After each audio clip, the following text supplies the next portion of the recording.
কেমন হবে, জাহান্নামের আগুন কেমন হবে। ওয়াল্লাযীনা কাফারু বিরাব্বিহিম আযাবু জাহান্নাম ওয়া বিসাল মাসীর। রব্বুল আলামিন দুনিয়ার মানুষেরা এটি ভালো আল্লাহ যখন অন্ধকারে কাফেরদেরকে জাহান্নামের ভিতরে নিক্ষেপ করবে, ইযা উলকু ফিহা সামিউ লাহা শাহীকান ওয়া হিয়া তাফুর। তখন তারা যখন জাহান্নামের ভিতরে কাউকে নিক্ষেপ করবে, তখন তারা জাহান্নামের শুনতে পাবে, জাহান্নামের চিৎকার শুনতে পাবে, জাহান্নাম যেন এরকম করে ফেটে পড়তেছে। জাহান্নামের জাহান্নামের ধরার জন্য ইউতা জাহান্নামে ওয়াইদিল্লাহ সাবউনা আলফা জিনানিন মা কুল্লি জিনানিন। রব্বুল আলামিন সাল্লাল্লাহু আলাইহি দুনিয়ার মানুষেরা সেই দিন কালকে আমাদের মুসিবতের দিনে জাহান্নামকে টেনে হেঁটে নিয়ে আসা হবে, কালকে আমাদের কোটে নিয়ে আসা হবে। আর তাকে যেন 70,000 লাগাম থাকবে জাহান্নামের, আর একটা লাগামে যেন 70,000 করে ফেরেশতা নিযুক্ত থাকবে। প্রত্যেক লাগামে যেন 70,000 করে জাহান্নামীদেরকে ধরবে, আর এরকম করে ধরে ধরে তারা জাহান্নামীদেরকে জাহান্নামের ভিতরে নিক্ষেপ করে দেবে। ওই জন্য যখন তারা জাহান্নামে যাবে, ক্বালু লাম নাকু মিনাল মুসাল্লিন, নামাজের জন্য পড়ে তাই জাহান্নামে এসেছি। তারপরে যখন জাহান্নামের কাছাকাছি আসবে, হাঁকি হাঁকি যখন জাহান্নামের দিকে নিয়ে আসা হবে, ওয়াসিকাল লাযীনা কাফারু ইলা জাহান্নামা যুমরা হাত্তা ইযা জাউহা ফুতিহাত আবওয়াবুহা ওয়া ক্বালা লাহুম খাযানাতুহা। রব্বুল আলামিন দুনিয়ার মানুষেরা যেদিন জাহান্নামীদেরকে হাঁকি হাঁকি জাহান্নামের দিকে নিয়ে আসা হবে, জাহান্নামের কাছাকাছি যখন চলে আসবে, যেতে চাইবে না, এইদিকে ওইদিকে যাবে, ডানে পালাবে আর বামে পালাবে। যখন ডানে আর বামে পালাবে, তখন তাদেরকে জাহান্নামের ফেরেশতারা পিটিয়ে পিটিয়ে জাহান্নামে নিয়ে যাবে। যখন দুনিয়ার জমিনে কোনো রাখা করে যখন নিয়ে যায়, অনেকগুলি গরুকে যখন নিয়ে যায়, যখন সত্য মতো যায় না, ঠিক মতো যায় না, তাদেরকে পিটিয়ে পিটিয়ে ধরে নিয়ে যায়। ওই রকম ভাবে জাহান্নামের ফেরেশতারা জাহান্নামীদেরকে পিটিয়ে পিটিয়ে নিয়ে যাবে।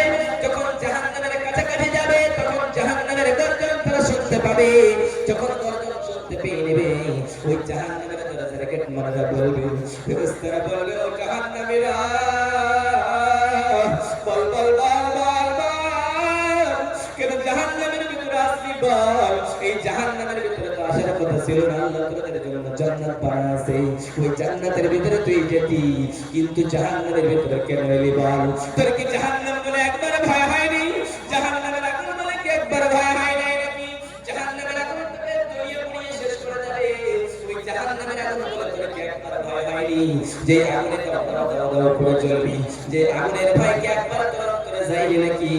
বল বল বল বল, তোদের কাছে কি কোরআনের বার্তা শোনায়নি নাকি? তোদের কাছে কি কোরআনের জাহান্নামের ভয়ের কথা বলেনি নাকি? দুদকের কথা বলেনি নাকি? ওই ভাইরা বলবে, ভাই রে, ক্বালু ওয়ালাকাদ জাআনা নাযীর ফাকাযযাবনা ওয়া কুল্লা মা নাযালা আল্লাহু মিন শাইইন ইন আনতুম ইল্লা ফি দালালিন কাবীর। সেইদিন সেই লোকগুলি বলবে, ও ফেরেশতা,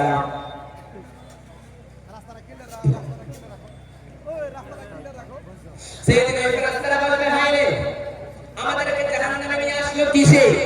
ফাকাযযাবনা ওয়া কুল্লা মা নাযালা আল্লাহু মিন শাইইন, আমরা এই জাহান্নামে আসার কারণ হলো আমরা দুনিয়ার জমিনে তাওবা করতাম, আমরা মনে করতাম আল্লাহ কিছুই নাযিল করেনি, আল্লাহ কোরআন নাযিল করেনি, আল্লাহ জাহান্নাম বানায়নি, জান্নাত বানায়নি, কিছুই বানায়নি।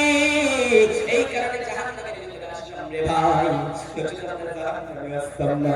ক্বালু লাম নাকু মিনাল মুসাল্লিন ওয়া ক্বালু লাউ কুন্না নাসমাউ আও নাকিলু মা কুন্না ফি আসহাবিস সাঈর। ওই জাহান্নামের আফসোস করবে আর বলবে, ভাই রে, আমরা যদি এই কথাগুলো বিশ্বাস করতাম, মওলা চিৎকার করে ওই কথা বলতাম, আগুনের কথা বলতাম, জাহান্নামের ভিতরে আসতাম না। এই জাহান্নামের ভিতরে আসার আমরা আসলাম তার কারণ হলো আমরা মিথ্যা মনে করেছিলাম, আমরা কিয়ামত বলে মানিনি, আমরা জাহান্নাম বলে মানিনি, আমরা কোরআন বলে মানিনি, তাই জাহান্নামের ভিতরে আমরা আসতাম, তার কারণ হলো এটাই।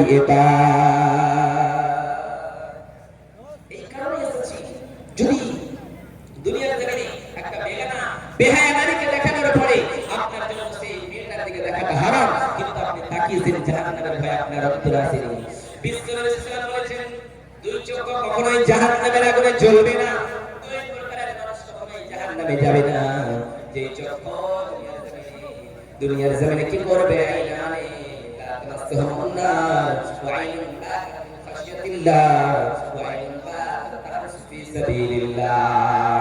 আর এক জায়গায় বিশ্ব রাসূলুল্লাহ বর্ণনা করেন তিন শ্রেণীর চক্ষু জাহান্নামে যাবে না। তার মধ্যে এক শ্রেণীর চক্ষু হলো ওয়া কাফিরুন আন মাহারিবিল্লাহ, যে চক্ষু নেকারকে দেখার সঙ্গে সঙ্গে ঘুরিয়ে নেয়, ওই চক্ষু वाला মানুষটা কখনোই আল্লাহর জাহান্নামে যাবে না। বিশ্ব নবী সাল্লাল্লাহু আলাইহি ওয়াসাল্লাম সাহাবীকে ডাকে দিয়ে বলেন, আমার সাহাবী ও আলী রে, সুরত তোমার যদি একবার চেহারাটা পড়ে যায়, ভিন্ন মেয়ের দিকে একবার যদি তোমার চেহারা পড়ে যায়, ওই চেহারাটা তুমি ফিরায় নেবা। একবার তোমার জন্য পড়ে দেওয়া হবে, কিন্তু দ্বিতীয়বার মাফ করে দেওয়া হবে না। দ্বিতীয়বার গুনাহে পরিণত হয়ে যাবে, জিনায় পরিণত হয়ে যাবে। অতএব যখন একবার কোনো মহিলাকে তাকাই আমরা তাকিয়ে থাকতে চাই না। আমরা যদি মনে করি একবার তাকানোর অনুমতি দিয়েছে, একবারে তাকিয়ে থেকে যাব, কিন্তু এটা কখনোই ঠিক নয়। একবার যদি পড়ে যায় চেহারাটা, একটা মেয়ের দিকে তুমি ফিরায় নাও, জাহান্নামের আগুন বলে ভয় করো। তুমি যদি জাহান্নামের আগুন বলে ভয় করো, তাহলে তোমার জন্য সেটা করণীয় হবে। মহিলারা দলে পর্দায় যদি থাকে, তাহলে তাদের জন্য জাহান্নামের আগুন রয়েছে। ওই জাহান্নামের আগুনে তিন শ্রেণীর মানুষকে প্রথম নম্বরে নিক্ষেপ করা হবে। বিশ্ব নবী সাল্লাল্লাহু আলাইহি ওয়াসাল্লাম বললেন, তিন শ্রেণীর প্রথম নম্বর শ্রেণী হলো দুনিয়ার জমিনে ইলম অর্জন করেছে। ইলম অর্জন করার পরে আল্লাহ তাকে জিজ্ঞাসা করা হবে, বান্দা, আল্লাহ বলবেন, বান্দারে তুই কিসের জন্য জ্ঞান অর্জন করেছিলি? কিসের জন্য তুই সুন্দর করে বলতি? বল বল, দুনিয়ার জমিনে তুমি দুনিয়ার জমিনে নাম শহরত করার জন্য, দুনিয়ার মানুষকে ইসলাম দেখানোর জন্য তুমি এই কাজ করেছিলা। তুমি এই অর্জন করে লোকের কাছে পৌঁছাওনি, অতএব এই কারণে করেছিলা, তুমি নিজে নিজে দেখেছিলা। সুন্দর করে লোকের কাছে তুমি পড়াও, তাই বলে তুমি ইলম অর্জন করেছিলা, এই জন্য তুমি জাহান্নামে চলে যাও। সেভাবে আল্লাহ কখনোই নাই। আমি মানুষকে বোঝানোর জন্য আল্লাহ বলছে না, কখনোই নাই, তুমি কখনোই কাজ করতে পারো না। আমি আল্লাহ সমস্ত জিনিস জানি। অতএব তুমি ইমান কামানোর জন্য নামের জন্য ইলম অর্জন করেছিলা, আজকে যাও জাহান্নামের ভিতরে চলে যাও। দ্বিতীয় নম্বর শ্রেণী হলো দুনিয়ার জমিনে যারা দান করবে, এমন করে দান করবে, যখন দান করবে লোক দেখানো দিতে দান করে। আল্লাহ রাব্বুল আলামিন বলেন, তুমি দান সেই বলো কেন 50,000 30,000 40,000 মাদ্রাসায় দান করতা, আর লোকেরা বলতা বাবা কেন দান করেছিলা? লোকে তোমাকে দান ছিল বলে তাই নাকি? সেই লোক বলে, রাব্বুল আলামিন না, কখনোই নাই, আমি দেখে যখন দান করেছিলাম। আল্লাহ বলে, বান্দারে তুই আমার সামনে ভুল কথা বলিস না, কারণ তোর ভুল আমার কাছে চলবে না, কারণ আমি আল্লাহ সমস্ত জিনিস জানি। আমি আল্লাহ আলিমুন বিদাত সুদূর, আমি আল্লাহ তোর অন্তরের খবরটাও জানি, আমি আল্লাহ তোর অন্তরের খবরটাও দেখি। রব্বুল আলামিন বলে, দুনিয়ার মানুষেরা যদি একটা কালো পাহাড়ে কালো পিপিলিকাকে যদি করে চলতে থাকে, রব্বুল আলামিন বলে, ওই কালো পিপিলিকাটা কেমন করে হাঁটে, আমি আল্লাহ সমস্ত আওয়াজ শুনতে পাই, দেখতে পাই। ও দুনিয়ার মানুষ, তুমি আল্লাহর কথা বলছো, তুমি জাহান্নামে যাও। তিন নম্বরে জিজ্ঞাসা করা হবে, তুমি যুদ্ধের ময়দানে শহীদ হয়েছিলা, যুদ্ধের ময়দানে কত টাকা করে মানুষদের কাটছিলা, বড় বড় বড় কিসের জন্য কাটছিলা? সেই রকম আমি শহীদ হওয়ার জন্য করেছিলাম, দুনিয়ার জমিনে ইসলামকে প্রচার করার জন্য। এই জন্য আমি যুদ্ধের ময়দানে লড়াই করেছিলাম। আল্লাহ বলবেন, ও বান্দা, না না, কখনোই নাই। তুমি দুনিয়ার জমিনে শহীদ বলা হয় তোমাকে, দুনিয়ার জমিনে তুমি ইসলাম কামানোর জন্য করেছিলা।